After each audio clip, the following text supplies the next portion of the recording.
Well, g'day, it's Jonathan Brake from State Your Business, and I'm coming to you this morning from Stockton Beach, which is just north of Newcastle on the east coast of Australia. And this is one of my favourite spots. I live near here, and I'm able to come here and walk. There's no one within at least a mile of me now, and I'm able to have that think time that I talked about in last week's episode. So a couple of people have asked me, well, what do you do in your think time? And I mentioned something briefly in the last episode, but really it's all about what it is for you that you need to actually grow as a leader. And so there's a bunch of things that I would do. There's a bunch of things that I do on an average morning. First of all is exercise. So getting out for a walk, getting out, whatever it is, exercise for you. There's a lot of people who are a lot fitter than I am.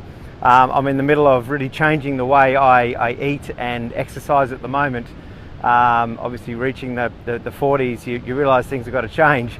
So exercise is a very important part, and that certainly levels you for the day. Having a great breakfast is really important for me. So my quiet or my think time happens between 8 and about 12 o'clock on a Monday regularly. So having that time, having a decent breakfast, and then actually having some time actually being infused with some information. So that could be personal for me. Being a Christian, I read the Bible, and I do have some quiet time, but also then I'm looking for leaders, and I'm looking for people who are going to infuse into my world. So the important thing there is to find resources that actually really mean something to you. So for me, it's leadership, it's lifestyle. Actually, even right at the moment, for the first time in years, I'm actually just reading a casual book.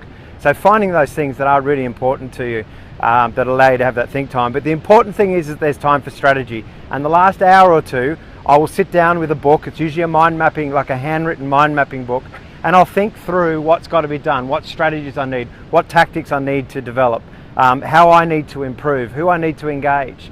And that's a time where I really think through my strategy, not just for the week, but just in general. So I'm constantly improving who I am and what I do. I hope that gives you a bit of information as to what you can do. You can fill up that time very quickly. The important thing is to prioritize the time. I'm going to talk about that a bit more next week. So have a great week. I look forward to hearing from you. Bye-bye.